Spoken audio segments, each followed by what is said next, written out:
Yeah. Okay, so now we'll get going. I apologize for being late. Okay, so I called tonight's sheet the Shmitta Conundrum, and I'm not going to talk as much about the details of how to keep Shmita. The pamphlet that Gail was distributing in Ashkelon and is available online from the OU is excellent with what to do if you have produce which has Kedushat Shvi'it.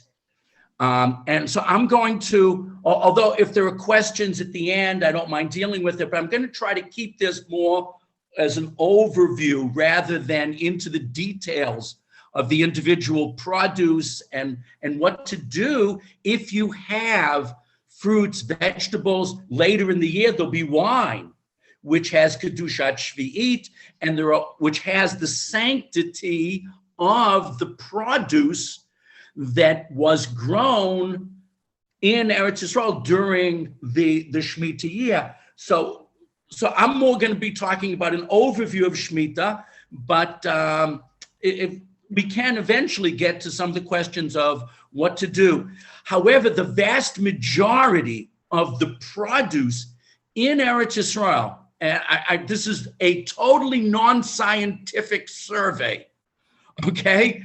But going around the supermarket chains in Yerushalayim, there's very little produce that actually has the sanctity of Shemitah, Kedushat Shvi'it, either like at Yochanan and Rami Levi, they're using what's called Heter Mechira. We're going to talk more about that in a minute. And that's grown by Jews, but is not Shemitah produce because they have made a symbolic sale of the land to Gentiles. I went into Shara Vacha, which is a Haredi supermarket in Romania, and I've been in Osher Ad, and those supermarkets only have non-Jewish produce. They don't have Kedushat Shvi'it at the present time. That may change later, but at the present time, those two supermarket chains in Jerusalem had produce that was either grown by Arabs here in Eretz Yisrael or was imported from Europe. Some fruit was coming in from Spain, from Greece. So there's very little fruit and vegetables available that actually have the sanctity of Shvi'it. And you have to find places that are selling what's called Otsar Bet Din. And we'll talk a little bit more about what that is in just a couple of minutes. But I just want to start off with the psukim, with the verses. So someone just said that the Osher Ad in Ashkelon has Kedushat Shvi'it bananas. I didn't see that in our Osher Ad, but but it's going to be around. And things were carefully designated. And if you do have Kedushat Shvi'it bananas, you got to be careful with the peels. That you can't just throw them into the trash. You have to preserve them till they go bad and then throw them out. So if you have Kedushat Shvi'it around, you're going to have a lot of plastic bags around, with dates on them when you have to throw them out. Okay, but the mitzvah of Shvi'it is in the Torah 3 times. It's referred to more than that. I'm going to quote one in a second. The first one, as you can see, is in Shmot in Exodus. 6 years you shall sow the land and gather its yield, but in the 7th year you shall let it rest and lay fallow. Shemitah. Let the needy. So what happened? The land didn't just lay fallow. The land became hefker, became unowned, which means that anybody could come in and take the produce. It wasn't theft. So that's what it means by let the needy among your people eat of it. People could just come in, which means people were eating fruit during Shemitah in the good old biblical days.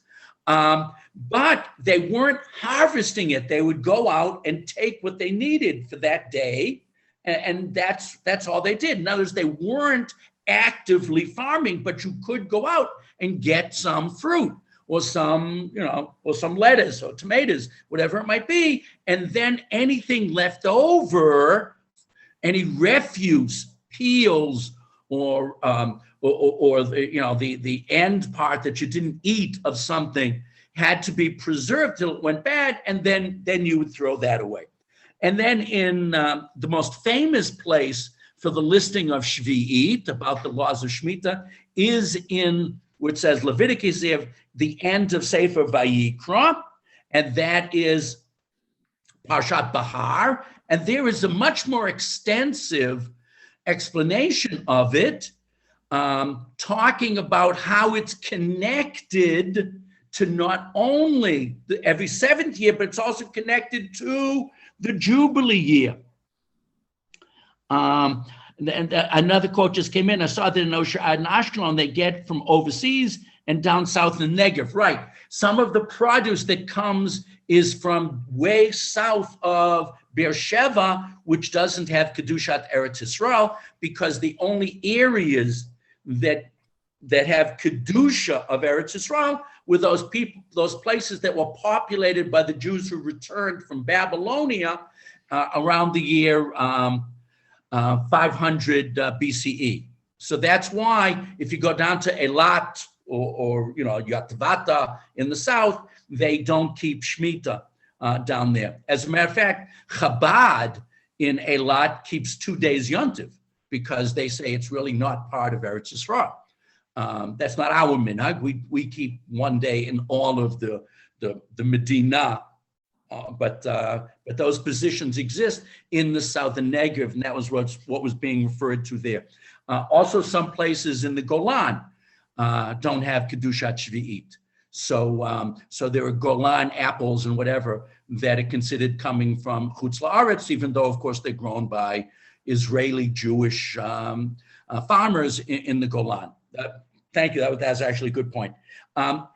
After those psukim from Vayikra comes the famous Tochacha, the curse that if the Jews don't keep mitzvot, and in that curse comes the following line, that if people don't keep Shemitah, then shall the land make up for the Sabbath years, the Shemitah years, throughout the time that it is desolate and you are in the land of your enemies. So in other words, one of the reasons why the Jewish state was destroyed, the first and second states, we believe was because one of the sins that they committed was not observing Shemitah. So Shemitah is a big deal.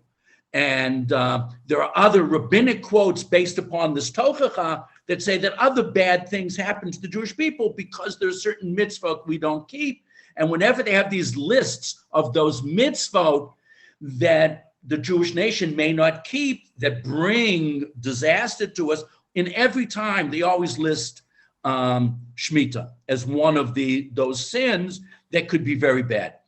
The third time that the rules of Shemitah are brought in the Torah is in Sefer Devarim. And there a new point is brought up. And that is, every seventh year you shall practice remission of debts.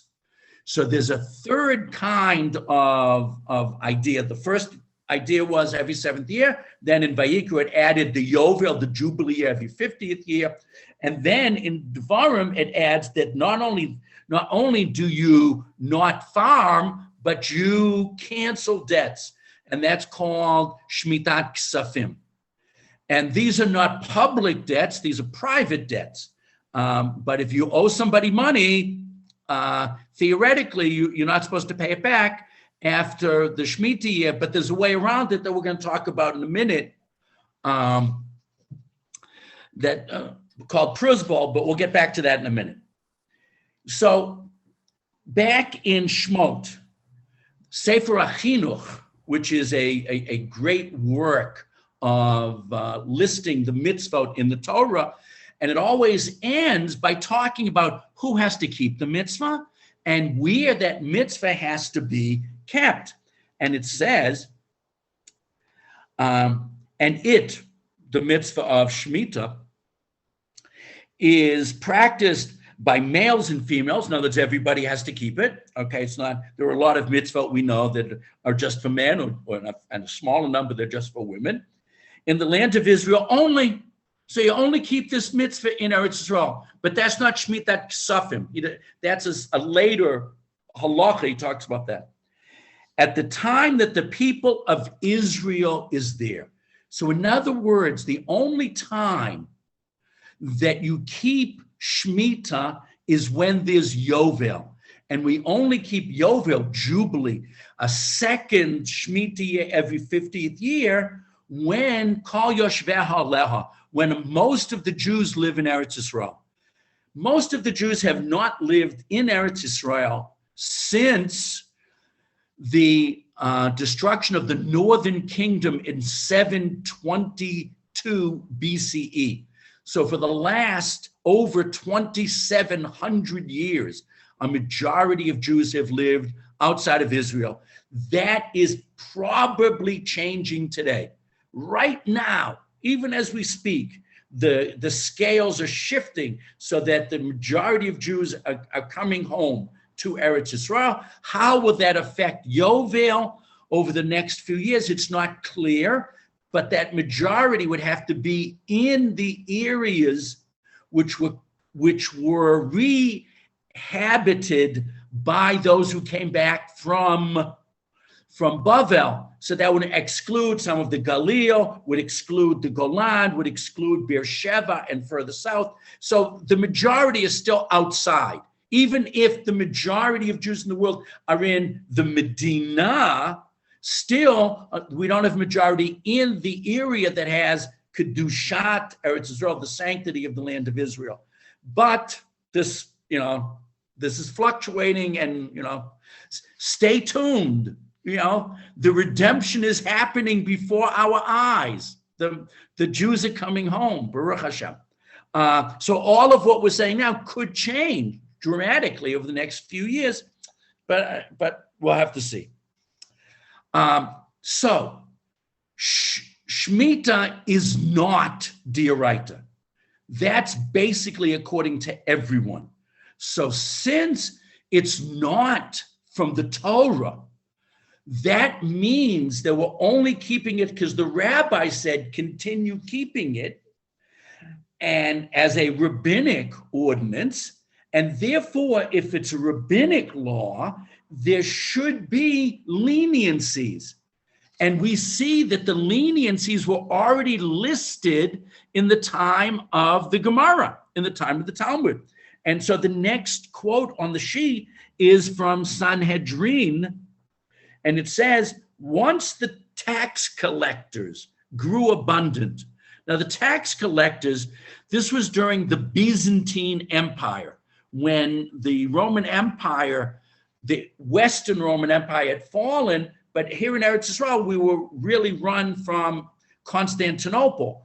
And so the Roman Empire continued as a Christian overseer of Eretz Yisrael, and they were corrupt, but they collected a lot of taxes, okay? It was permitted to gather the produce of the sabbatical year.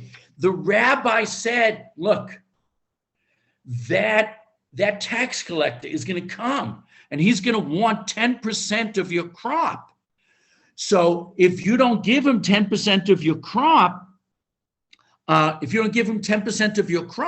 they're going to come and arrest you or whatever. So you have to keep farming during the Shemitah year. It's only the Rabbanan. We can't let you go to jail because of it. So in other words, the rabbis said when there's an emergency, we can ignore Shemitah.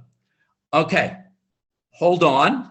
There was a comment I just want to read from the chat. If we go to Eilat, what do we do concerning food in the hotel? Now, I didn't read this halacha yet. If you're in Eilat, and Eilat is outside of the sanctity of Eretz Yisrael, you cannot have produce which has kedushat shvi, because one of the things that's coming up, I forget in which comment, but it's coming up. One of the prohibitions of the produce with the sanctity of Shvit is it cannot leave Eretz Yisrael.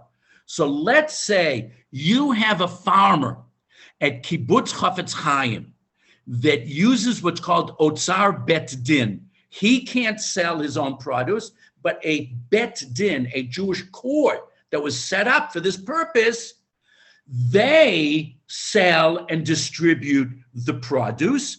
Then that produce has Kedushat Shvit, but that produce cannot leave Eretz Yisrael, which means in a lot, you can, regular hashgacha, assuming, that the produce is kosher and was checked or whatever, you don't have any Shmita problems in a lot at all. Because number one, the produce grown in that area is outside of Eretz Yisrael, and you can't get produce from Eretz Yisrael, from Kibbutz Chafetz Chaim, for example, which I know does distribute produce through the rules of Otzar Bet Din. They have a court, a Bet Din that distributes it, and you buy it, and the farmers don't get full price, but they get some payment for the work they do around the farm, that the permitted work during Shemitah year. So they get some money, but not as much as they normally would. But since it can't be exported, so in a lot, you have no problem with Shvius at all. Okay, if anyone's planning to go to a lot. By the way, I just want to mention, we assume that Ashkelon is part of the Kedusha of Eretz Yisrael, but it's not clear. According to many of the maps from the period of Ezra and Nehemiah, it looks like the Jews didn't come back to Ashkelon. So Ashkelon may be, we are noheg, we keep Shemitah in the Ashkelon area, but theoretically, it may not be true. Ashkelon may really be outside that area that got sanctity when the Jews returned. When okay, I don't want to start to cry, so I don't want to talk about this very much. But when the Jews were growing beautiful produce in Gaza, in the Gaza Strip, in Gush Katif, that this is painful to even talk about, but that produce did not have Kedushat Shvit. So they really had a good time during the Shemitah, because their produce, not only was their produce wonderful and free of bugs and all sorts of wonderful things, because they grew it above the ground, they had tremendously beautiful ideas, but it also didn't have Kedushat Shvit. So Ashkelon is like a question, even though we today sort of make believe that, because otherwise, whoever put the notice up about those bananas, if you're outside of Eretz Yisrael, those bananas couldn't go there. So since you have those bananas, it shows that we are keeping Shemitah in Ashkelon. Although I'm not sure why. I mean, it's historically it's iffy. But that's what we're going to see as we go on. A lot of this stuff is iffy. But starting with this Gemara in Sanhedrin, we see that when there are difficulties, because Shemitah nowadays is d'Rabbanan, rabbinic, and not from the Torah, there is room to be lenient if there is some type of emergency. Okay? File that idea. We're going to come back to that idea when we flip the page. Okay, now for those of you who weren't confused yet, hang on, I'm going to make you all confused now. Starting with this Tosfot that starts here from Gittin, we're going to see there's another problem with keeping Shemitah nowadays. Rashi explains that the resting of the land do not apply during the second Beit HaMikdash. Okay, because in the second temple, most of the Jews were living in Chutz La'aretz, so we didn't keep Jubilee, Yovel, so Shemitah was only kept as a custom based on the rabbis. This is as the Yerushalmi says in the same chapter in Gittin. How do we know that Shemitah only applies when Yovel applies? Because the verse says, V'zeh davar hashmita, Shemot, this is the matter of the Shemitah, and then after it says this is the matter of the Shemitah, it brings up Yovel. And this is the concept of Shemitah, leave go. Okay. In the second Beit HaMikdash, being that Yovel did not apply, as not all the land's inhabitants, the Jews of their period, were dwelling in Eretz Yisrael. The vast majority of Jews were living throughout the Persian Empire. Some were already in Greece. Some were already, we believe, in India. It's really, the Jews had spread already by that time. Shemitah also did not apply according to the Torah law. They were keeping Shemitah as rabbinic law. Rabbeinu Tam disagreed. He said, no. During the second temple, they kept Shemitah d'oraita from the Torah, 100%, disagreeing with his grandfather, Rashi.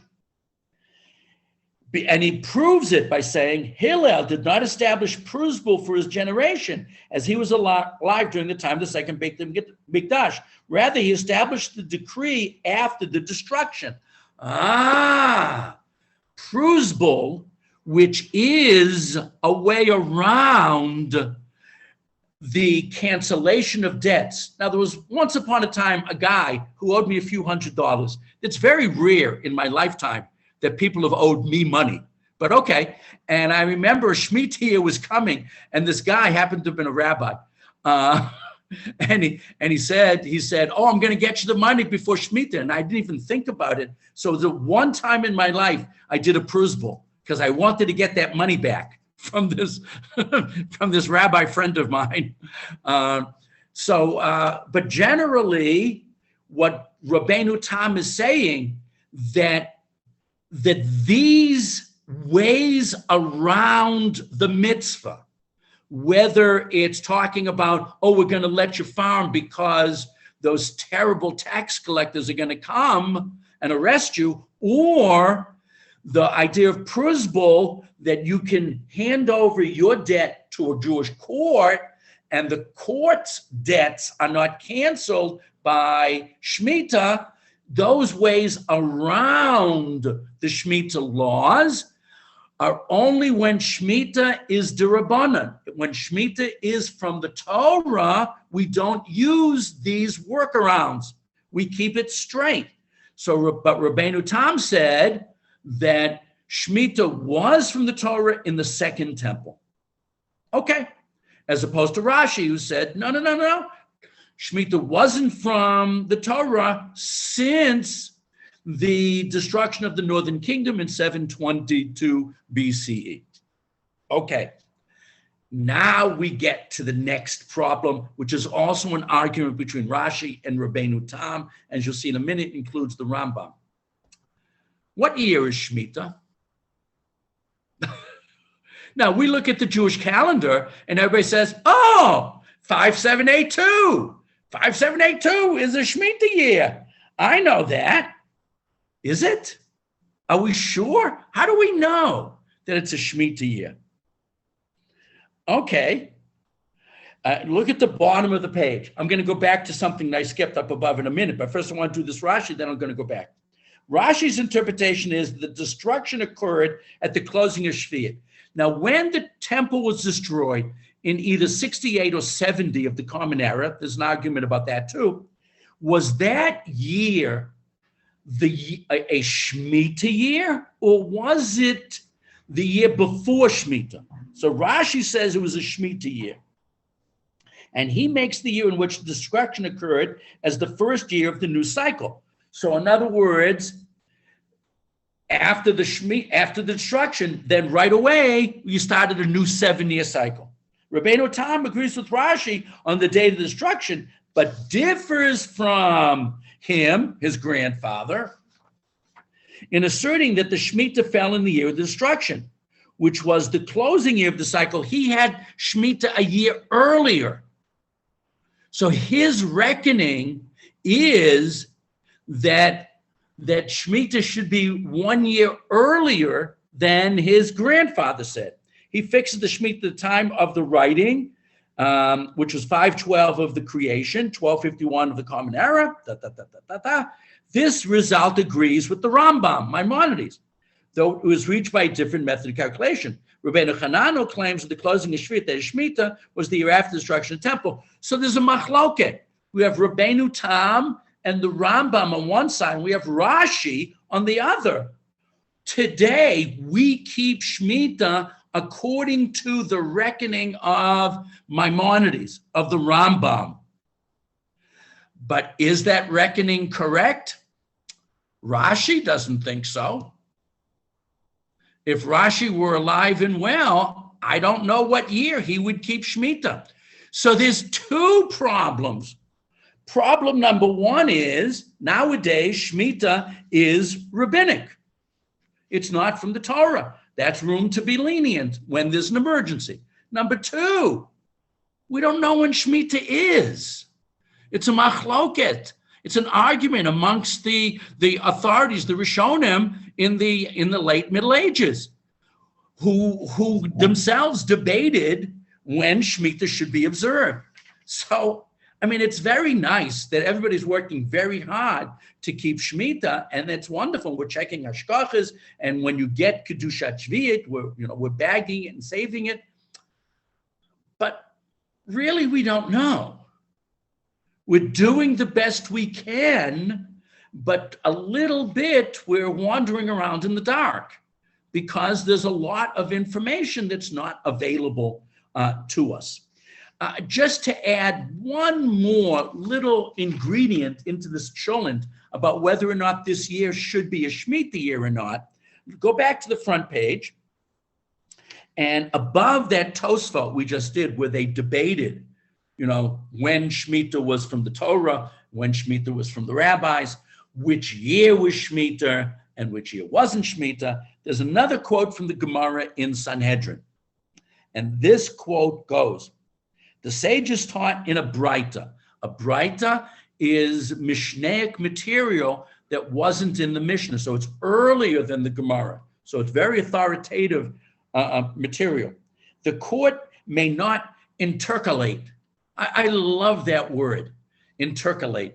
I used to think it was intercalate, but then a friend of mine who was an English major corrected me and said, no, it's intercalate.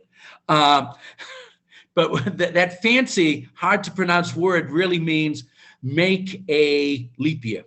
To intercalate a year means to make it a leap year, okay? The court may not make a leap year the year of a sabbatical year. The rabbis of the Mishnah said you can't make a leap year on a sabbatical year. Why not? Because, and it goes on to say, nor in the year after sabbatical when there is not much produce available, and delaying the consumption of the new crop would also cause hardship, because we want to make the Shemitah year shorter, not longer, because Shemitah for farmers is a hardship. This year is a Shemitah year, but it's also a leap year. There's the rabbis disagreeing with themselves over whether or not this year should really be Shemitah. So even though we're doing our best to keep Shemitah, and I saw another comment went up. What year is Yovel, and does it change the 7-year cycle? Whoa, what a great question. We don't know. Number one, we don't have Yovel. And we will not have Yovel till a majority of Jews are living in the area that has Kedushat Eretz Yisrael.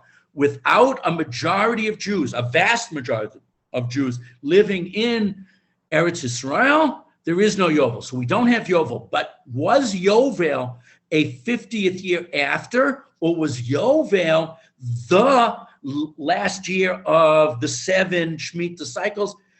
Most people believe it was a 50th year, but there are authorities that throw the entire count off by saying that the Yovel was the 7th Shemitah and wasn't a 50th. There weren't 2 years in a row where you couldn't farm. So your question is a great question, and the answer is maybe.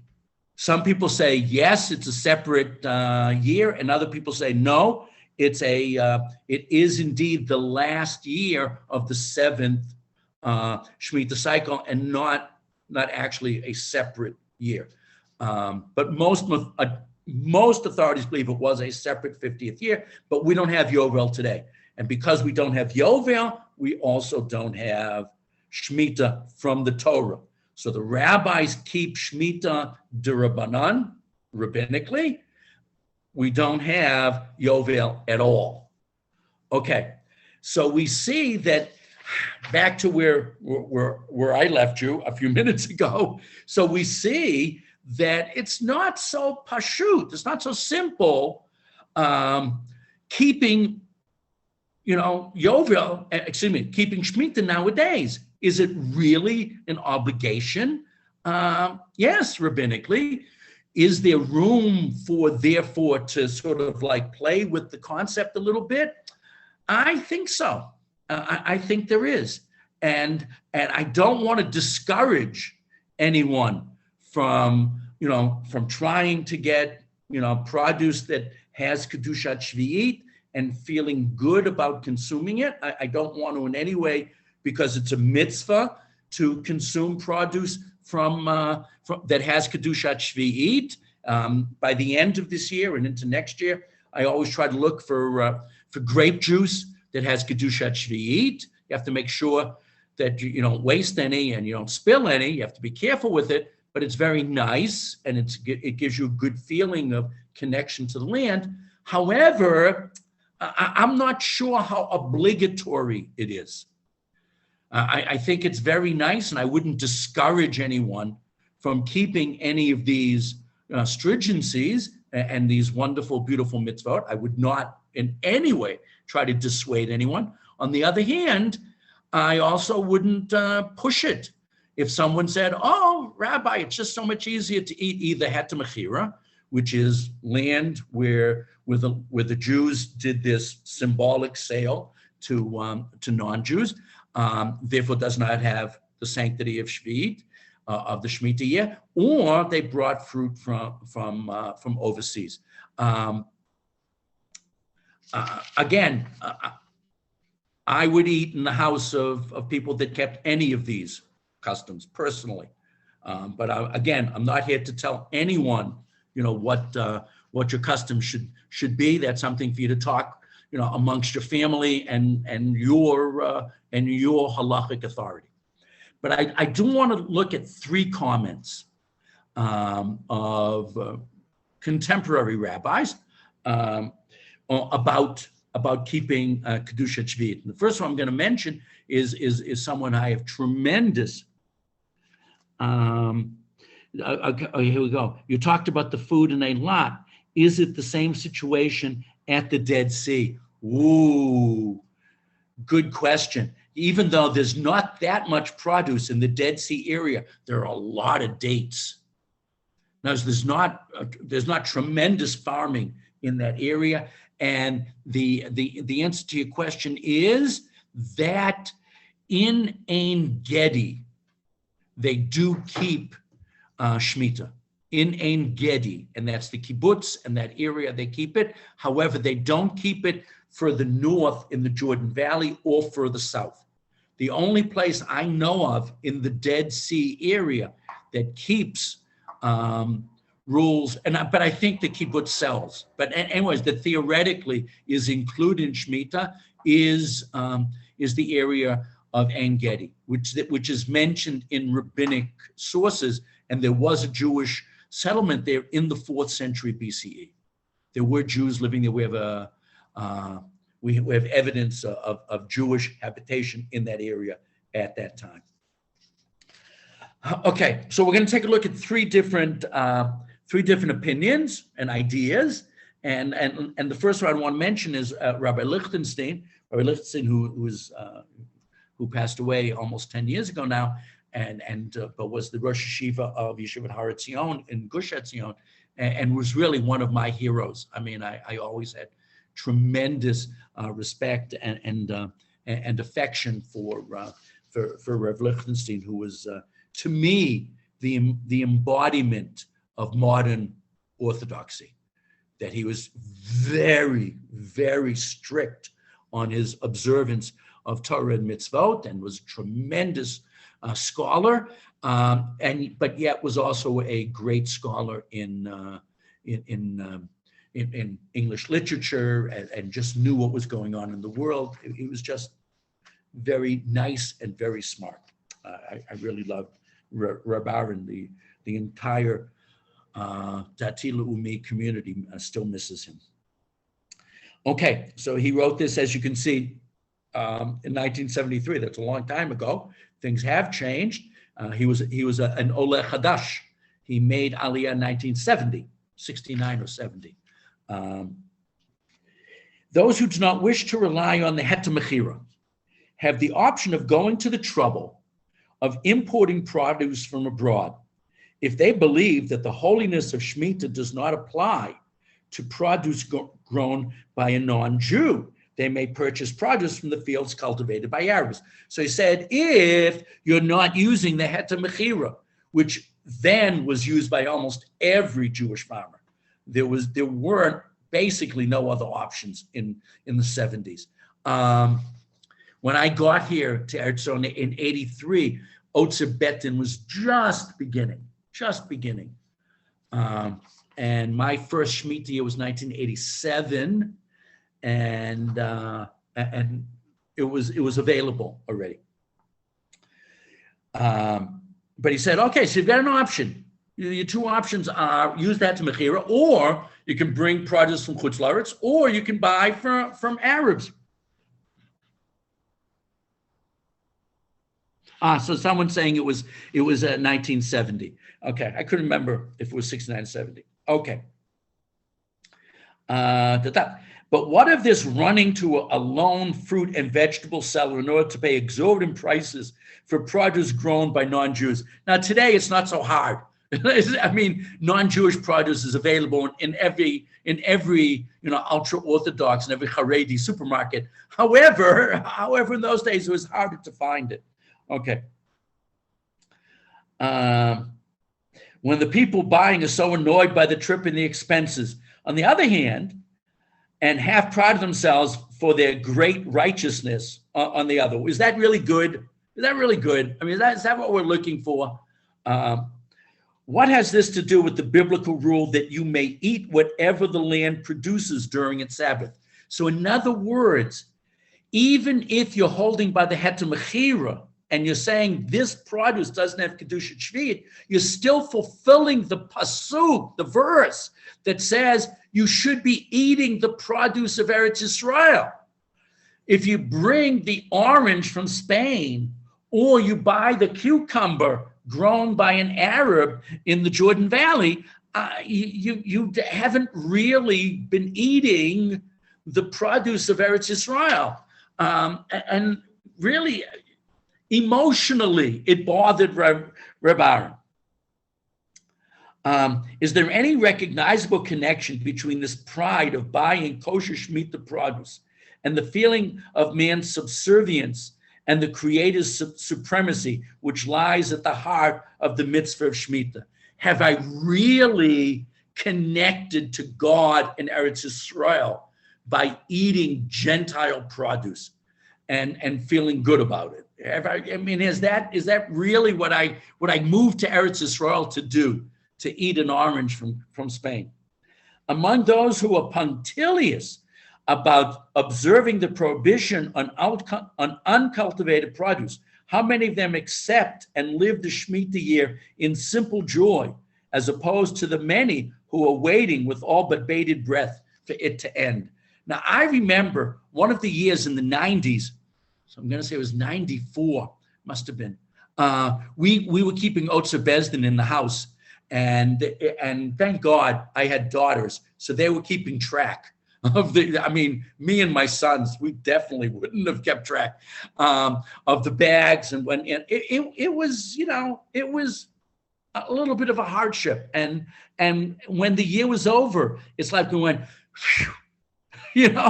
and that shouldn't, what Reb Aaron's point is, that shouldn't be your attitude. Your attitude should be feeling good about the produce of Eretz Yisrael, and the Het Mechira, really helps out. But it doesn't just help out in that emotional way.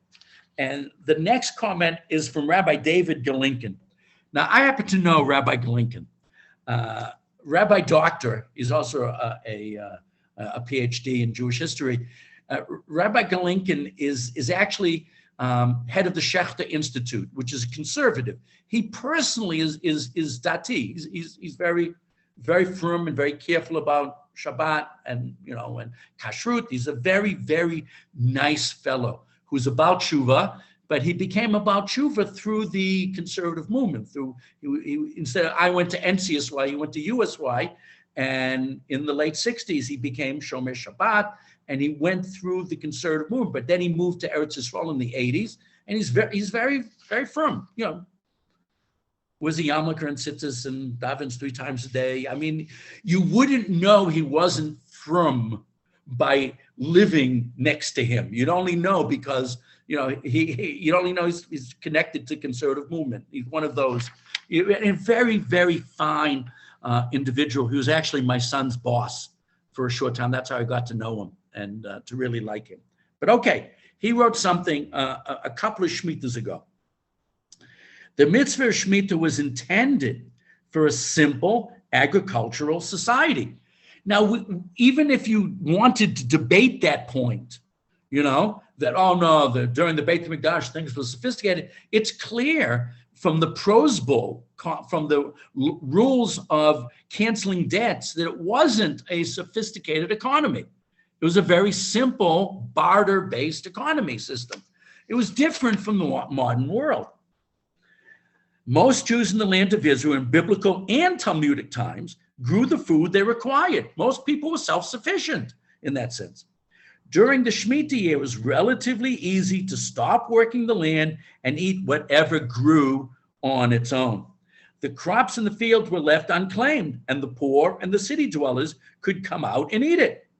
If we lived in such a society today, we could probably observe the mitzvah of Shemitah as it was originally legislated. But today, 95% of the country's inhabitants live in cities, far from food sources. If all the kibbutzim and moshavim observed Shemitah as it was legislated, a life-threatening situation would develop. In addition, at the present time, most of Israel's agricultural produce is destined for export. Now, Israel grows wheat, but none of you eat that wheat except at Pesach. All of the wheat grown in Eretz Yisrael is for 2 purposes: either matzah, or it's exported to Italy to make pasta. When I buy a loaf of bread from Berman or Angel, or I buy a kilo of flour to bake bread myself, that flour came from America, Australia. Those are the 2 major places from which we import our wheat. So it's like, we do grow stuff, but a lot of the stuff we grow is meant for export. Okay. A life-threatening situation would develop. In addition, at the present time, most of Israel's agricultural produce is destined for export. Agrexco, that means Agricultural Export Company. The Israel Agriculture Export Company exports 4 billion shekels. Now, I updated that. The latest data I could get was 2018, $2.2 billion.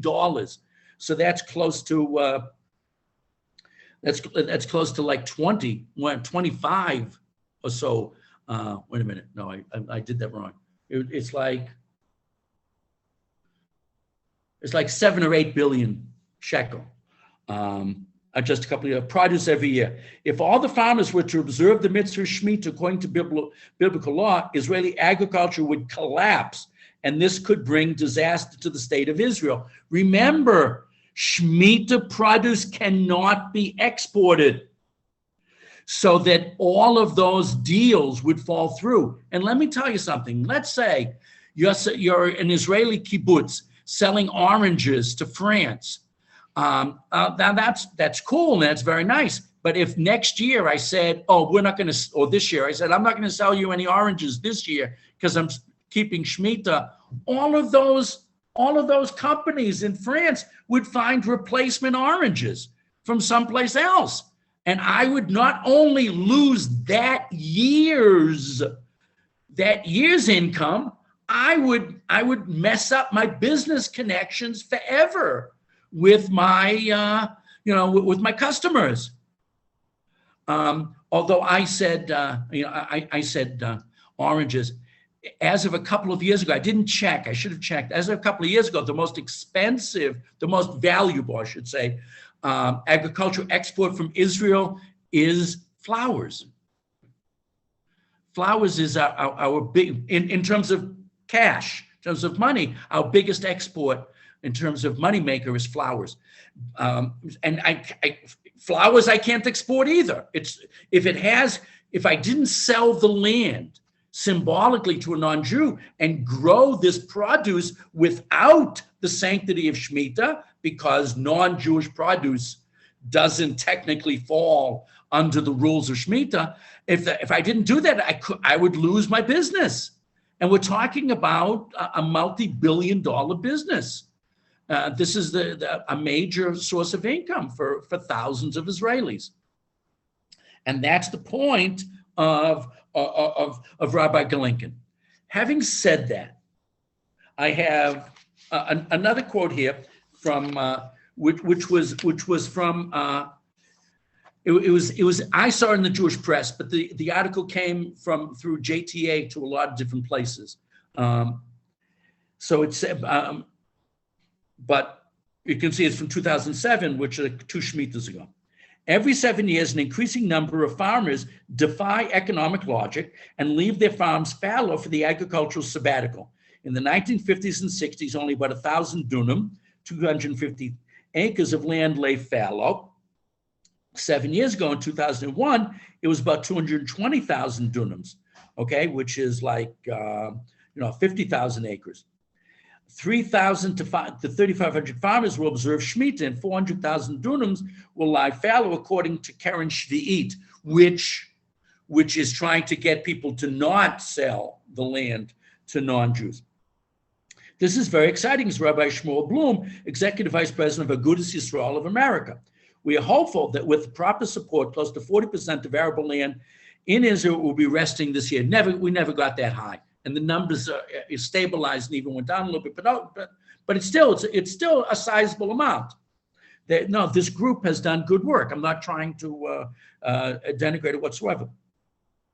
Over the last few decades, agriculture in Israel has moved from a mom and pop based system in which individual families tilled a plot of land to one made up of large scale operators who work thousands of dunams and are a business with thousands of workers and have overseas customers and really can't take a year off. But okay, he's leaving that out. On his recent visit in preparation for the coming Shemitah, Bloom said he spoke to farmers who gross $1.5 million a year who are willing to shut down operations for Shemitah. In other words, yes, if there are relatively small-time farmers whose produce is produced in the small single digits of millions, yeah, that's very nice. And then people can keep Kedusha Shvius and feel good about it, and that's wonderful. And and that's absolutely fine. However, you can't exclude billions of dollars. My wife got a magazine from somebody, Mishpacha, right? Rivko's name in a Mishpacha magazine, right? And they were actually raising money to help support farmers who were going to keep Shemitah. It's very nice, except, is that really in Bisman Hazeh nowadays? Is that really where our tzedakah dollars should be going? I'm not sure. There are a lot of important charities out there, and there is, based on the Gemara already, there are ways around this, and I don't see why the heterim that we use for Prusbul. Everybody uses Prusbul to get around the cancellation of debts. I don't see why we can't use these other ideas of saying, because the economic situation would be so dire, like the time of those tax collectors, that we can't find a way around the Shemitah. Now, those tax collecting situation, they just didn't keep Shemitah. They didn't bother selling the land. And there are rabbis who are concerned with selling the land. Because there is a rabbinic prohibition of selling land in Eretz Yisrael to non-Jews. So there's a problem. I'm not saying it's not, but other rabbis say that it's not such a big deal because it's symbolic. It's like selling your chametz, and selling your chametz gets you out of an iser of karet, gets you out of a very severe prohibition. Well, no, but owning chametz is only the right, but still gets you away from a prohibition from the Torah. This prohibition is only rabbinic. So I really see room to be lenient and to say that this heter, which came from Rav Kook and was also sanctioned by Rav Yitzchak Elchanan Spector, who YU is named after, who in 1889 wrote a letter saying that using this leniency makes a lot of sense. But he was overruled by the Rabbanim, Ashkenazic Rabbanim in Yerushalayim. Only Sfardim at that point were using the heter mechira, even though the person who was probably the Gadol Ador in Europe at the time, Rabbi Yitzchak Elchanan, after whom YU was named, permitted it. It's sort of funny that that we've many, especially Ashkenazic Gedolim, have decided let's not use this option, which is clearly available to us and has been available since the time of the Gemara. And when you add to the fact, we're not even sure that we're keeping Shemitah on the right year. And if it was really Shemitah, we wouldn't have made it a leap year. It's like there's a lot of anomalies. There's a lot of problems in the entire system that we have of keeping Shemitah, which I think lends itself to being lenient in many of these areas. And even though I take my hat off to all of the people that put this effort into keeping Shemitah as best they can, and call a kavod to them. On the other hand, I think that no one should be denigrated or in any way put down for following some of these leniencies, which have tremendous support behind them. And the bottom line is we don't want to do anything that would hurt Israeli businesses and hurt Israeli agriculture. And if the major agricultural forces in the country shut down, I think that I think the repercussions would be long-lasting and very bad for the Israeli economy. Bearing all of that in mind, everybody has to find a way of coming to peace with themselves over how they're going to keep Shemitah. But the one thing you have to remember: please never ever denigrate anyone else's attempts to keep Shemitah in their own way. And with that thought, I think we're just about running out of time. But I want to again thank everyone for joining this evening. Did I get all the questions in at the end? Oh, so someone knew him. Glicken. I'm not sure that I don't know whether you spelled. They were both in the board of the. Oh, maybe it is Glinken. Okay. Oh, very nice. Very nice. Oh, Simcha Roth. Yes. I didn't know him, but I was impressed with with a lot of his work. But I do know Rabbi Galinkin, who lives here in Yerushalayim, Eretz Kodesh. So again, thank you all for coming. We're going to be getting news out about ideas, how we can have a pre-Hanukkah get-together. And if anyone has any thoughts on it, you can either email me or get in touch with Gail, or just you can put it on, our WhatsApp group, and hopefully something for all of us to look forward to. So again, thank you all very, very much for joining this evening. Thank you, Rabbi. Thank you. Good night all.